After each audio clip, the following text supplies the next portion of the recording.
In 1946, when the Vietnam War first erupted, French generals believed they could defeat the scrappy Vietmin guerrillas within weeks. After 8 years of warfare, $2.5 billion in U.S. assistance, and a crushing loss at Dien Bien Phu in 1954, the conflict ended. France was defeated. In 1940, Japan supplanted France as the ruling power in Vietnam, declaring Asia for the Asians. When Japan surrendered in 1945, the Vietnamese, under Ho Chi Minh, proclaimed independence. They hoped for Allied backing, but the British, arriving to accept Japan's surrender, rearmed the French and helped them force the Vietmin from Saigon.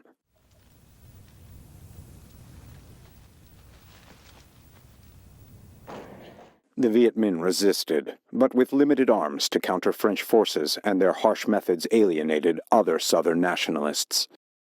France kept its hold. In the north, Ho's Vietmin had strong backing, but faced an issue: 150,000 nationalist Chinese soldiers. They came to disarm Japan, but looted and disrupted, unwilling to leave.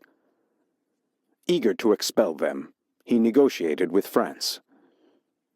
In March 1946, a deal was made.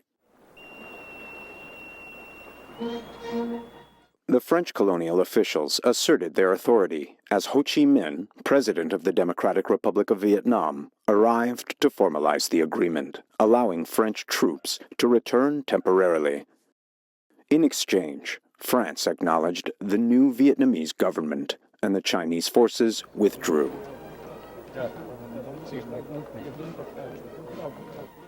Ho Chi Minh was taking a risk, trusting the French wouldn't attempt a power grab, and that a lasting agreement might be worked out later.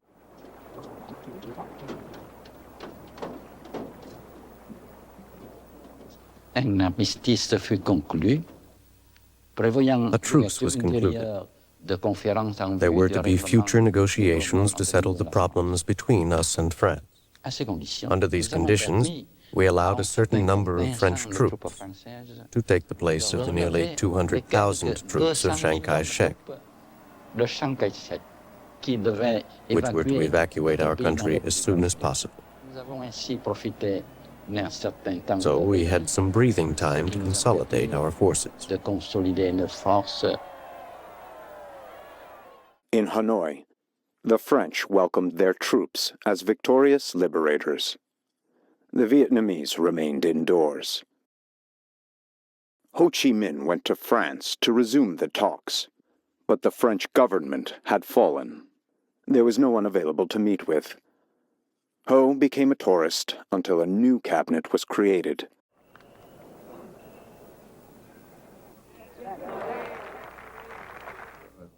During this time, French officials in Saigon, acting independently, proclaimed southern Vietnam separate from the north. It broke the March Agreement, and Ho questioned whether continuing negotiations made sense. "Should I return home?" he asked. They told him the new French government in Paris would resolve the matter.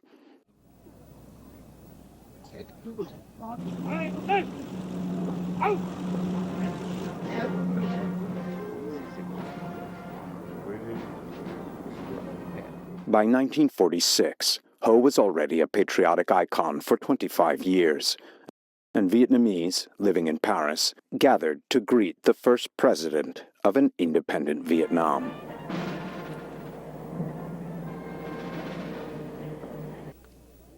The French officially received the seasoned communist as a head of state. At that time in France, communists held roles within the government.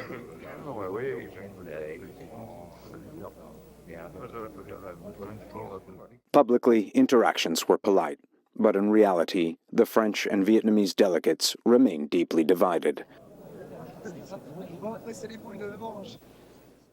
In a speech to Vietnamese in Paris, he expressed little optimism.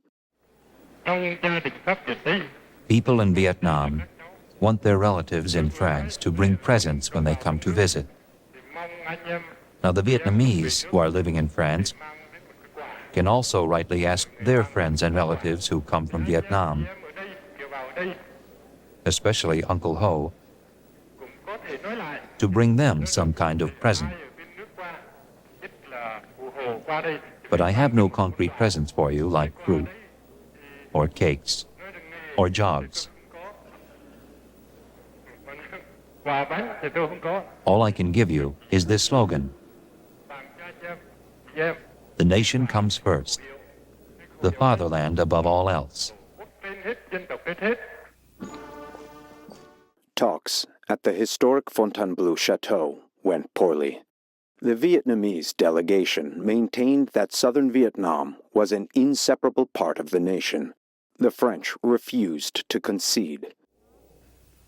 When the meeting began, the chief of the French delegation, Max André, said to me,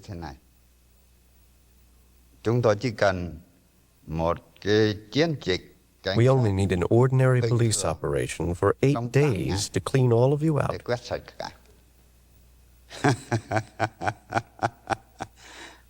There was no need for negotiations.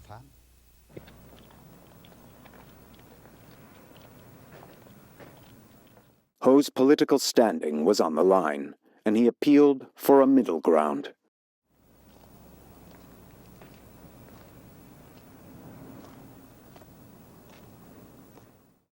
But nothing was shared.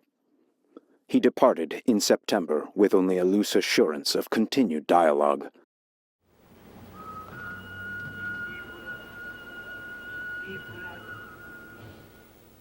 The solution had to come from Fontainebleau. Then the negotiations at Fontainebleau failed. From then on, relationships deteriorated. The climate deteriorated. We arrived thinking we were going to be welcomed by the population, happy to see the French again. Then our opinions changed about the Vietnamese. They don't want us, so we have to make them see reason.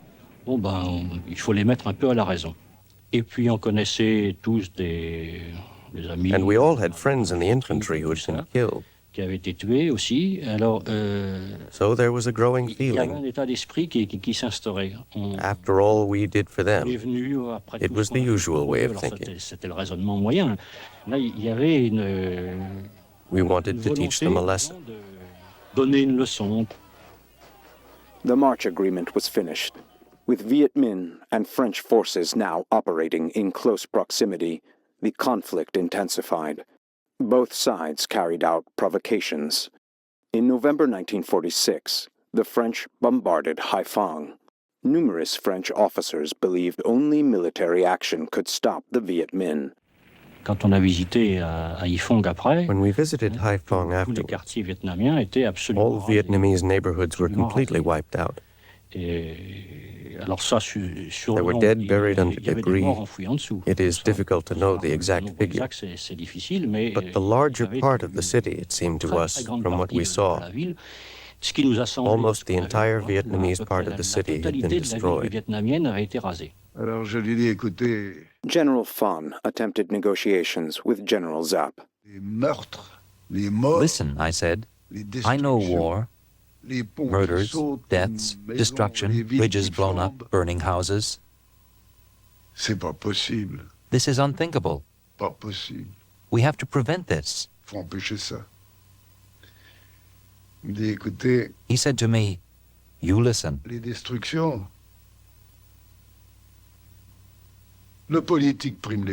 Politics come before economics. The destruction is not important. The deaths, 1 million Vietnamese deaths, not important. The French will die too. We are ready. It will last 2 years, 5 years if necessary. We will no longer give in. By the end of 1946, Ho Chi Minh's administration had been driven from Hanoi and other urban centers. The First Vietnam War had begun. The French were sure they could defeat Yap's ragtag army quickly. They had a modern force, equipped with advanced weapons, some funded through U.S. aid.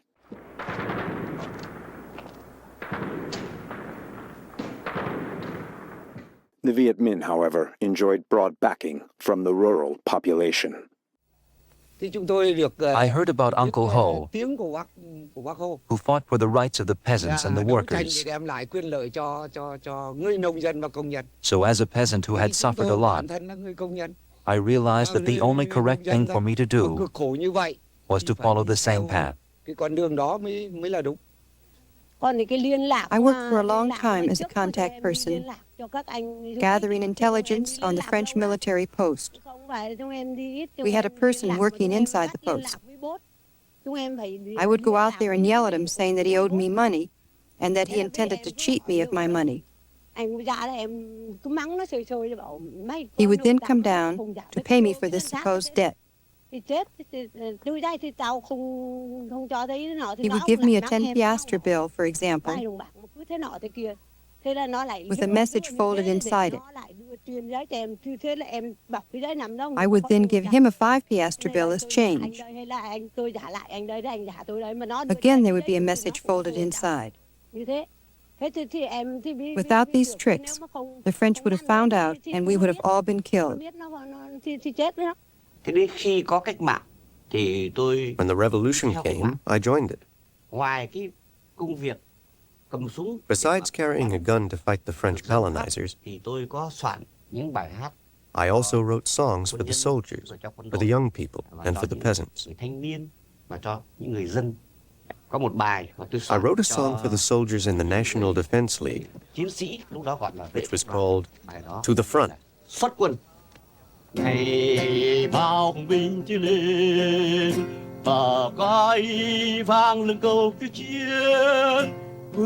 words of the song are, One of their songs said, "Advance, brave soldiers, the nation echoes, fight on, march boldly through fire.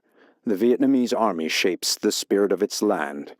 March on to triumph, march forward with Vietnam's soul."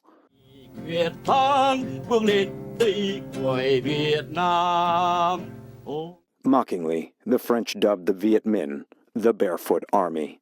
Ho Chi Minh declared, "We may lose 10 Vietnamese for every Frenchman, but ultimately we shall win." They waged guerrilla warfare while growing stronger. At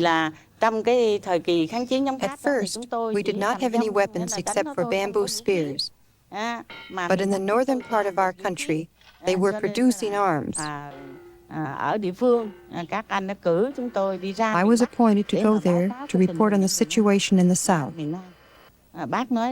Uncle Ho told me that he carried the South in the depth of his heart, and I should tell him what we needed, so that the central government could supply us to fight the French and drive them out of the country. I replied that we needed guns. Uncle Ho said that the central government could only give us so many guns because they did not have many. The main thing, he said, was to capture the enemy's guns and use these guns against them.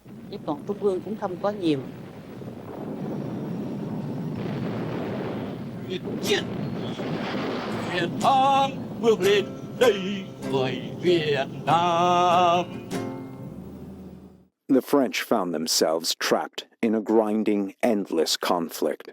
They would often proclaim regions pacified, only to see them fall back into Vietmin hands. The guerrillas seemed invisible and omnipresent. Trying to undercut Vietmin's support, the French set up a competing Vietnamese regime, the State of Vietnam. They selected the former emperor, Bao Dai, to serve as its leader. But they imposed such tight controls on his government that to most Vietnamese, it didn't seem truly independent at all. La guerre n'a plus de raison d'exister. There was no reason anymore for the war to continue. Continuer parce que le Vietmin Well, it went on because the Vietmin did not want that kind of independence, labeled Bao Dai independence. They wanted Vietmin independence. They wanted independence by force, forged in blood, because the Vietmin were hoping that would unify the country behind them. In 1950, the Viet Minh gained a powerful new ally. Mao Zedong's forces had taken over all of China and reached Vietnam's borders. They formally recognized Ho Chi Minh's government, the first nation to do so. The Soviet Union quickly followed, and within a week, the U.S. recognized Bao Dai's competing regime. Once again, Cold War lines were clearly drawn. On orders from the Kremlin, Russia had launched a Cold War. The United States was obliged to help Europe safeguard its traditional freedoms and the independence of its nations. Already an Iron Curtain had dropped around Poland, Hungary, Yugoslavia, Bulgaria, menace to the security and institutions of democratic government. In the early 50s, the United States had a concept of communism, international communism, as a hard, monolithic bloc of China and Russia with no crevices in it that was seeking to expand and gain a dominant position in the world. In Europe, they had taken over Eastern Europe, pushed into Czechoslovakia, and in Southeast Asia, an area in which we had interest, they seemed to be trying to do the same thing. The cause of freedom is being challenged throughout the world today by the forces of imperialistic communism. In May 1950, President Truman for the first time approved direct American assistance for the French in Indochina. $10 million marked the beginning of U.S. involvement. Time after time that their talk about peace is only a cloak for imperialism. The U.S. commitment deepened after North Korea invaded South Korea in June 1950. It was decided on the very weekend of the North Korean attack that we would step up our aid very significantly to the French and to Southeast Asia, because we did not know at that point whether or not the Chinese might attempt to move into that area as a part of a general offensive in Asia.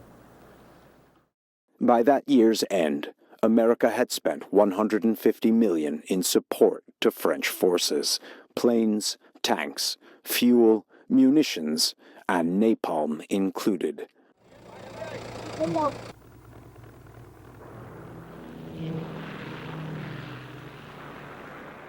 To U.S. analysts, Asia now revealed a growing communist threat. Korea had become a global war. And in Vietnam, the Viet Minh had allied with Communist China. This alliance significantly boosted the Viet Minh's military power. With support from across the border, General Yap aimed in 1951 to shift from guerrilla attacks to open warfare. But first, he needed to secure supply routes through Lang Son and Chao Bang along Vietnam's northern frontier. We used the new weapons to mount offensives against the French.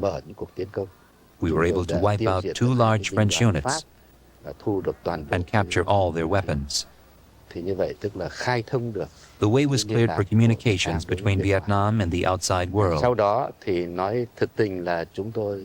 Then we received military aid from China, especially equipment. The French suffered major losses in those border battles.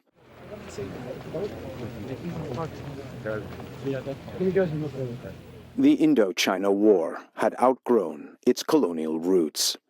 It remained limited in a scale but had taken on international dimensions, backed by world powers. France responded by dispatching a new commander, World War II hero Jean de Lattre de Tassigny. General de Lattre assumed command. His dynamic leadership lifted French spirits. General Yap, having stretched his inexperienced forces too far, was halted and forced back to guerrilla warfare. Politically, however, Ho Chi Minh was gaining momentum. In 1950, both China and the Soviet Union recognized his regime. In 1951, he reaffirmed control over the Vietnamese Communist Party, renaming it the Vietnamese Workers' Party. In 1951, I left the resistance because I did not want to be a communist stooge. Ho Chi Minh and his clique had said that they would disband the Communist Party. But the Communist Party remained intact with its three-man cells and party cells in the army, as well as in the entire administration and population. For this reason, I left. And I remember that when I left the resistance area for the nationalist area, I cried, but I did not have any choice. The majority of Vietnamese, especially in the north, continued backing the Vietmin over Bao Dai's state of Vietnam. To boost the emperor's legitimacy and lessen French losses, France established a national army for the state of Vietnam. The policy was called le jaunisme, the yellowing of the military. Delattre visited the United States to seek funds for le jaunisme. Je viens ici en soldat pour expliquer à mes camarades soldats d'Amérique ce que c'est que le problème de l'Indochine, quelles sont nos difficultés. He spoke of U.S.-French unity, though in truth, tensions persisted. France took American financial support, but refused U.S. demands to grant more real independence to anti-communist Vietnamese. The French assumed the U.S. would keep financing their anti-communist fight. Je dis tout de suite, merci à l'Amérique, merci à mes camarades, les armées américaines. Eh bien. There were a good many among the French who somehow had an incorrect but rather sneaky idea that somehow the United States was trying to replace them in Indochina. That was the last thing in our minds. We had a basket full. We didn't need to think about such consideration. So it was not easy, and the succession of French governments there were relatively weak politically. They were on narrow edges. And the question was how far a French government could go and remain in power. At home, French governments changed every few months. Each one justified the war as vital to honor and defending Western ideals. Yet public dissent increased, and some politicians began criticizing the war effort. C'était dissimuler l'échec.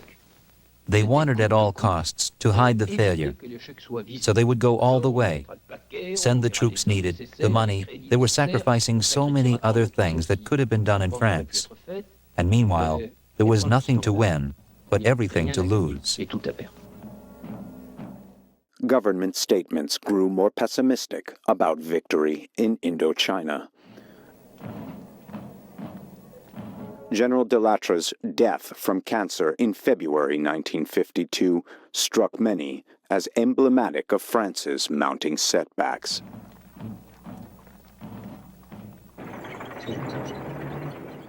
Still, the French continued the conflict. By the close of 1953, the U.S. was covering 80% of the war costs, over $1 billion annually. Le jaunisme, France's version of Vietnamization, and similar strategies failed to win true Vietnamese backing.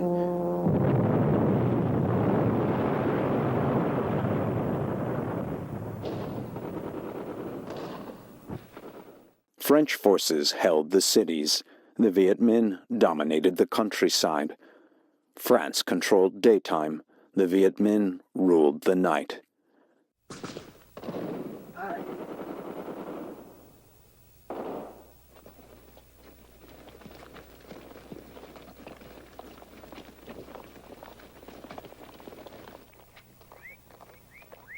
At home, many referred to it as the Dirty War.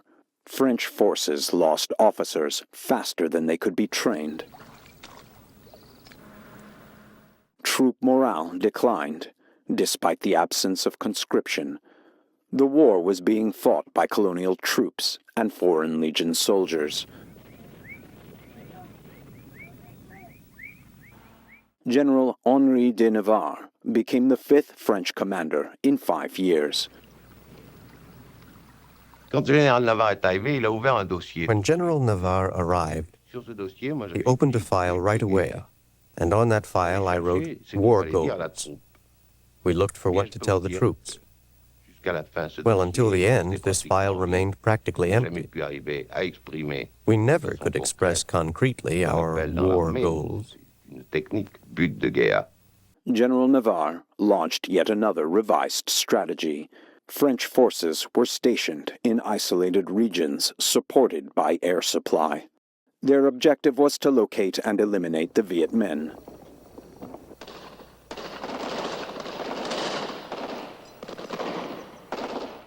Following initial victories, the French requested increased funding from the Americans.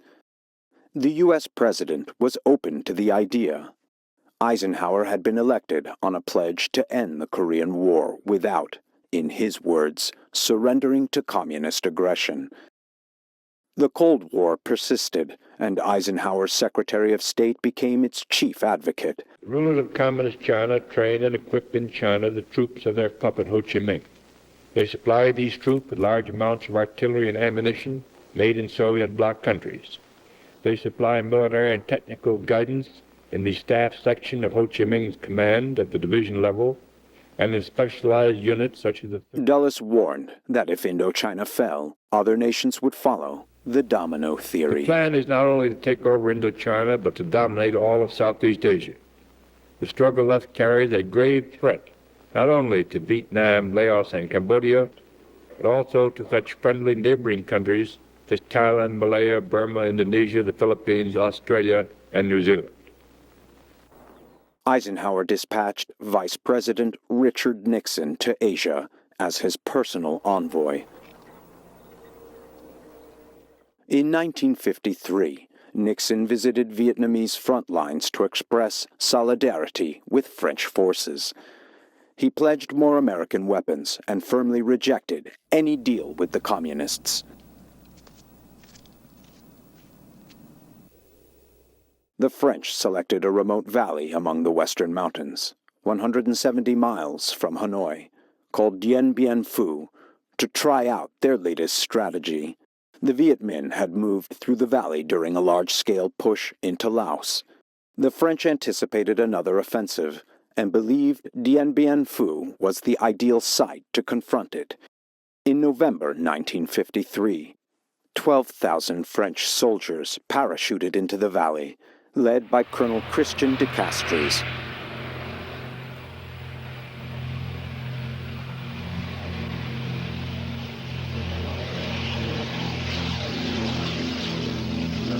French leaders in Saigon were convinced Yap couldn't concentrate enough soldiers at Dien Bien Phu, couldn't position heavy artillery on nearby ridges, and couldn't sustain his supply routes.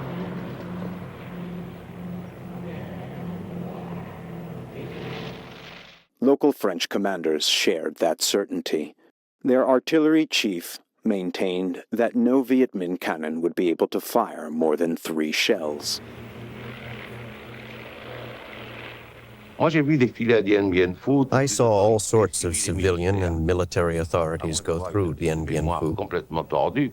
Unless my memory is completely twisted, I don't remember a single one. Absolutely not a single one of these authorities who didn't find that Dien Bien Phu was a formidable base. It was the great land and air base. It was untakeable. The Vietmin saw Dien Bien Phu as both a high-risk challenge and a major opportunity. Though they'd previously suffered serious losses attacking French outposts, they chose to press forward. From Tay Nguyen, it took us about 45 days. We marched at night and rested during the day. Sometimes we just slept on the roadsides if there were no shelters around. The French were physically large and they had many weapons. But we Vietnamese had something which we could use as a weapon against them. And that was our morale, our courage.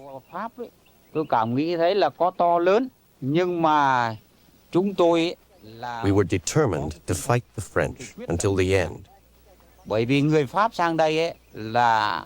Because the French came here to steal our land and oppress us.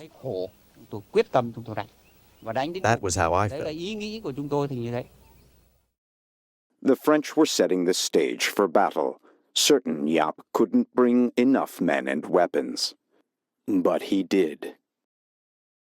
51,000 Vietmin troops, 4 times the number of French soldiers, crossed the mountains, carrying gear on bicycles and their backs, dragging heavy artillery.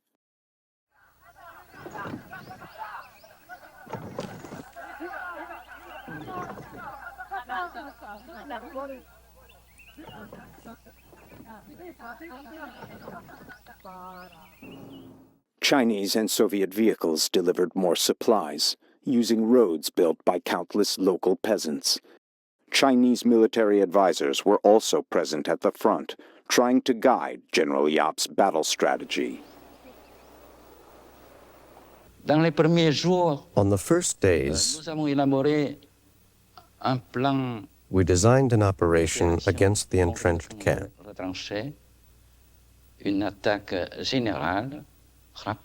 A quick, general attack, which was to annihilate the camp in 3 nights and 2 days.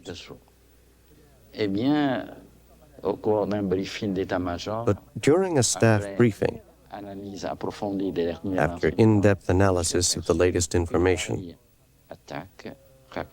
I realized that such an attack was not 100% sure of success. One of the fundamental rules, if not the most fundamental rule of Vietnamese military science, is that in war you must win.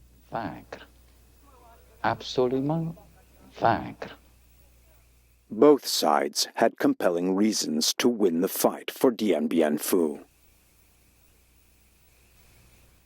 Meanwhile, in January 1954, the world powers gathered in Berlin. They agreed on a date and venue, April 26th, in Geneva, to negotiate over Asian conflicts, including the war in Indochina.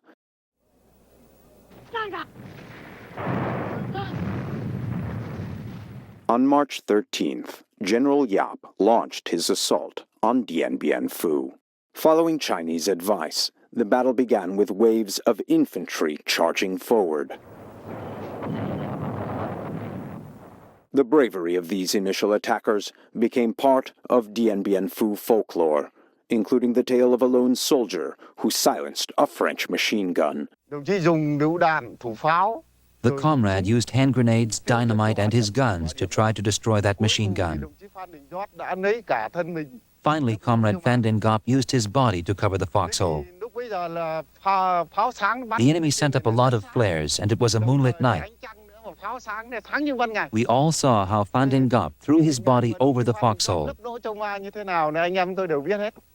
And then the company commander yelled out, "Charge!" Vietmin artillery bombarded French guns from hidden, fortified positions that French aircraft couldn't effectively target. The first stronghold collapsed in just 8 hours. By March 14th, relentless shelling had destroyed the key airfield.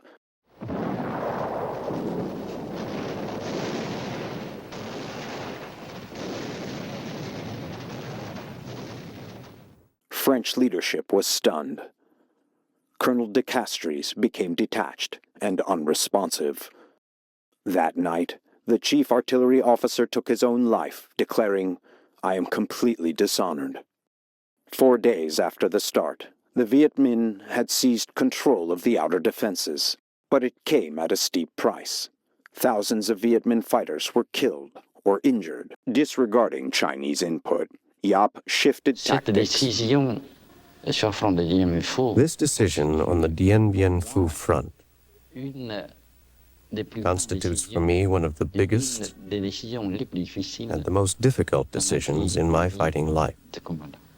As commander, General Vo Nguyen Giap decided to end this attack based on the human wave tactic. The entire plan was changed. The attack was stopped, and all the heavy artillery pieces were pulled back to a distance. Then trenches and tunnels were dug, and the morale of the troops was rebuilt based on the slogan, "Advance solidly, fight solidly." Shovels became extremely important weapons. All the cadres and soldiers put most of their time and energy into digging trenches and tunnels. We slowly surrounded Dien Bien Phu with trenches, cutting into the airstrip so it could not be used again, slowly tightening the noose around the necks of the French.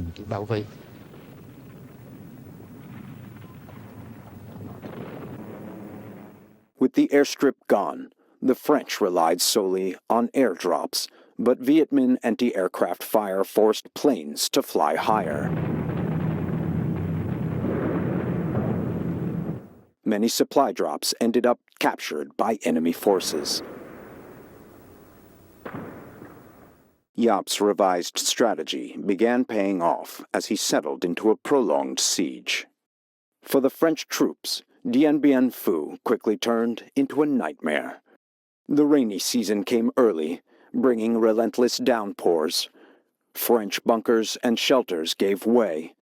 Fresh water became scarce. Medical supplies were exhausted.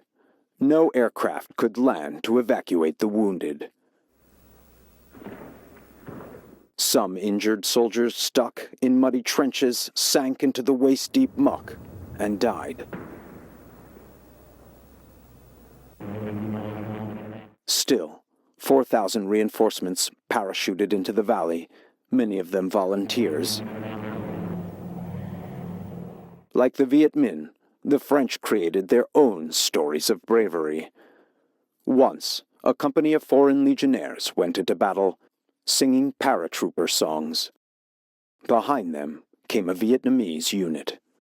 But the state of Vietnam's army was still so new, it had no songs of its own. So the Vietnamese paratroopers sang La Marseillaise, the French national anthem, as they fought fellow Vietnamese.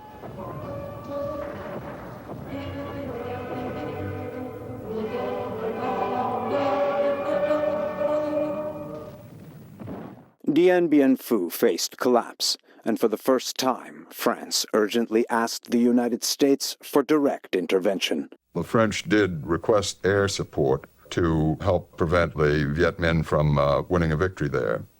I happened to be present at a breakfast in the White House, a very small breakfast. Secretary of State Dulles, the President, Secretary of State Dulles, Admiral Radford, myself, one or two others, in which this request was discussed. I recall very vividly that Admiral Radford mentioned that he had two carriers standing a couple of hundred miles off the coast in international waters, and that he could deliver airstrikes from those carriers in support of the French in Dien Bien Phu. Options were weighed, even using tactical nuclear weapons. President Eisenhower decided the U.S. could not act unilaterally. Secretary of State John Foster Dulles sought Allied support.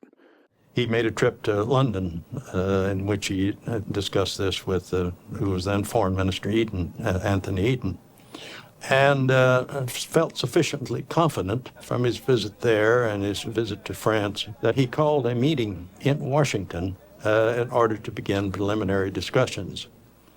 It was a great shock to him when the British ambassador informed him just a day or two before the meeting was to be held that he was under instructions not to attend. But Britain feared that action might derail the upcoming Geneva Conference. Eisenhower refused to proceed without British backing, rejecting advice from Dulles and Vice President Nixon. Laos and Cambodia. For now, America would stay out of the war. Ever since the Berlin Agreement to seek peace in Indochina, the communist forces have stepped up the intensity and the scope of their aggression. They have expended their manpower in reckless assaults, apparently designed to improve their bargaining position at Geneva. That is not a good prelude to Geneva. As we went into the conference, there was the concern that we had no relations with Communist China. Secondly, if, as seemed probable, the participants would have to recognize the Vietmin, a communist subversive movement which had derived heavy support from both China and Russia, we would be recognizing the conference table participants who were basically communist revolutionaries and subversionists rather than a government in existence.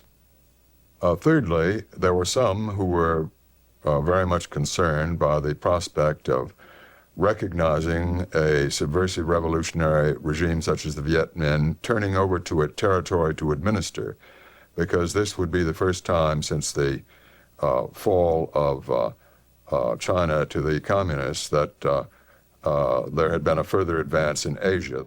The Geneva Conference began on April 26, co-chaired by Britain and the Soviet Union.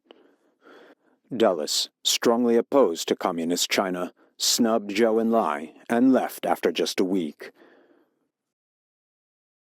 4 days later, just before the conference shifted focus to Indochina, Dien Bien Phu fell.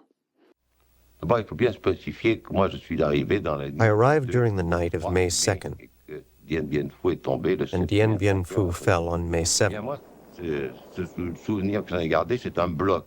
The memory I keep of it is one block of time. There was no day or night. I never lay down, I never slept. I don't remember eating. At 4 in the morning, there was a lull. We were 35 left at my post with one machine gun, one grenade left. So I asked on the radio, I said, since you cannot send reinforcements, he said, where do you want me to get them? You know there's nothing left. Then give me authorization to get out. He answered very simply, saying, no way. You're paratroopers. You're there to die.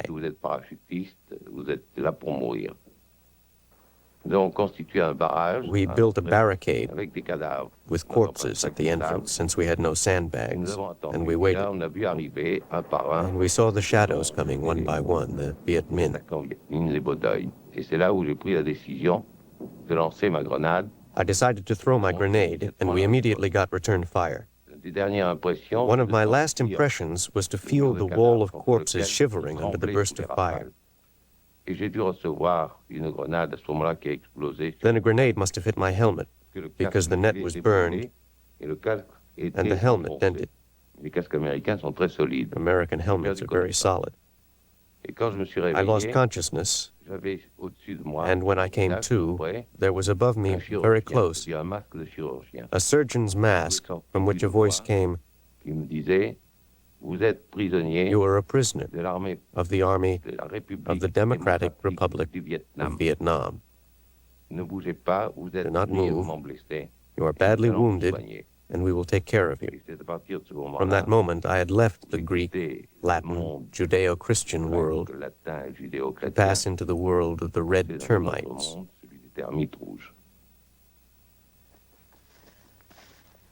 When we arrived, one comrade attacked this entrance. Another comrade attacked the other entrance. They threw grenades in. And I myself ran to the bunker of General Decoding and put up the flag. The bunker had sandbags piled up in the form of a pyramid. So when I put up the flag, I put the flagpole in the sandbags.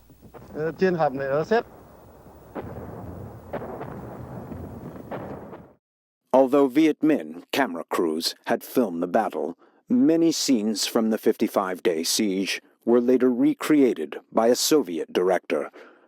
Some footage was real, other parts staged. The battle cost France dearly. 1,500 soldiers killed, 4,000 wounded, and 10,000 captured. Many prisoners would not survive the brutal conditions in Vietmin camps. The Vietmin victory at Dien Bien Phu came at an even greater cost to them, 8,000 dead and 15,000 wounded.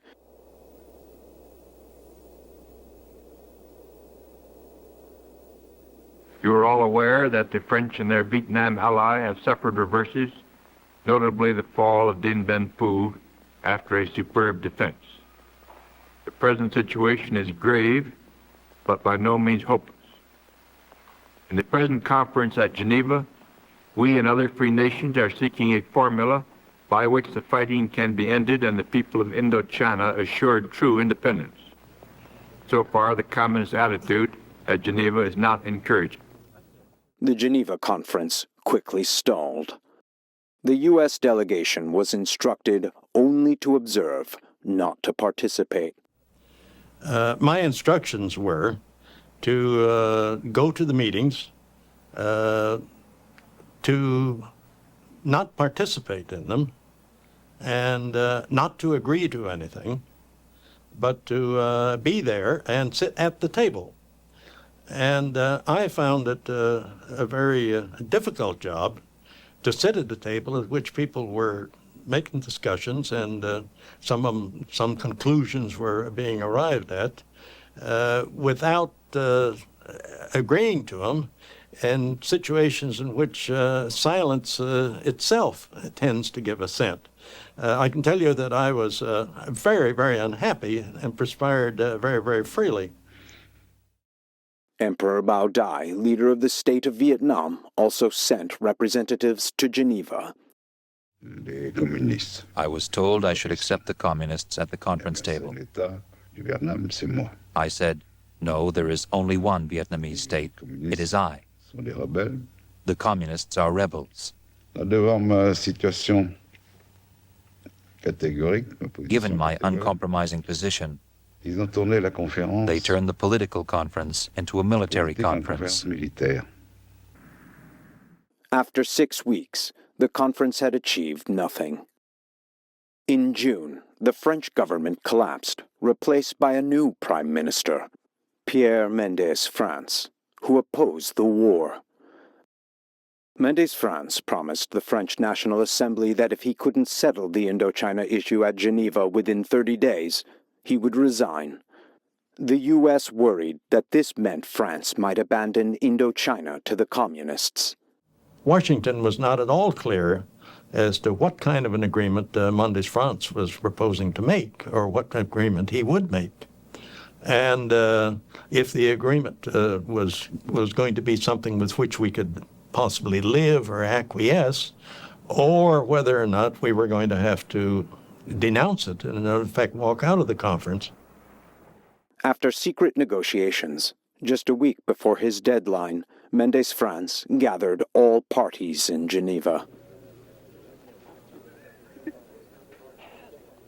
On July 20th, the day before the deadline, 2 major points remained unresolved. At the conference, there were 2 issues under discussion. One was the temporary demarcation line between the 2 regions, and the other was the date of the general elections for the reunification of Vietnam. These 2 issues were closely connected. That was very clear. The Vietmin, confident after Dien Bien Phu, took a firm stance on both. Yet on the final day, the Soviets and Chinese pressured them into concessions. Though the Vietmin controlled most of the country, they received less than half the territory. Elections to reunify Vietnam would be delayed 2 years, not held soon, when the Vietmin would have likely won. They were undermined by their own allies. The Soviets and Chinese feared that if Mendès France failed, France might continue fighting, and America might step in. A peaceful settlement was, insofar as they saw it, the first half of the first bite of the apple. They had half of Vietnam, They had recognition of the Vietmin as a de facto government by the West and as a government in authority for all of Vietnam by Russia and China. They avoided the possibility that we might become involved in the hostilities in a way which would represent a very serious setback unless the Russians and Chinese also became involved. I think that the Vietmin accepted the concept of taking the area in two bites, so to speak, because they were very self-confident themselves that they could handle the South, and the South itself didn't have viability, and therefore it was a fairly good bet. I received the American ambassador, who told me, in Geneva, they are going to partition your country. Then the army that you put together will be demobilized and will become a peacekeeping militia. I answered, in these conditions, don't count on me anymore. The South Vietnamese delegation made it very clear and very explicit that they were not agreeing to the elections after 2 years. And we made it very clear that we did not agree to the election provisions that were embodied in the final declaration. As everybody knows, the United States opposed the conference and tried its best to sabotage it. When the conference produced results, the United States refused to sign the accord. This attitude explains the subsequent actions of the United States. On July 21st, 1954, hours after Mendes France's deadline, the conference closed with a vague agreement. In fact, there was no single Geneva Agreement. The Geneva Agreement, so-called, was a complex of many agreements. The principal ones were the armistice agreements between the Vietmin forces and the French command. The final piece of paper was a declaration of Geneva, in which the participants at the conference took note, was the usual term. Thus, there's nothing that either we nor the South Vietnamese, quote, violated, unquote, after, quote, signing, unquote, the agreements, because we didn't sign them and therefore we didn't violate anything. La raison et la paix l'ont emporté. Reason and peace have won out. After days and nights of hard negotiations, filled with anxiety and hope, the ceasefire has been signed. In my soul and my conscience, I am sure these are the best conditions we could have hoped for in the present state of things. My own feeling at the end of the conference was that we had probably obtained just about all that could be obtained in the light of the situation on the ground. I don't think we could have obtained much more. But I must say that very honestly, I didn't not have much optimism that South Vietnam was going to be able to survive. We thought that having signed the agreements, the French would now be forced by world opinion to carry out the Geneva Accords. And we strongly believed that there would be a general election held in 2 years, and then the revolution would certainly win. So we greeted each other, in 2 years. We expected to have a general election and reunification in 2 years.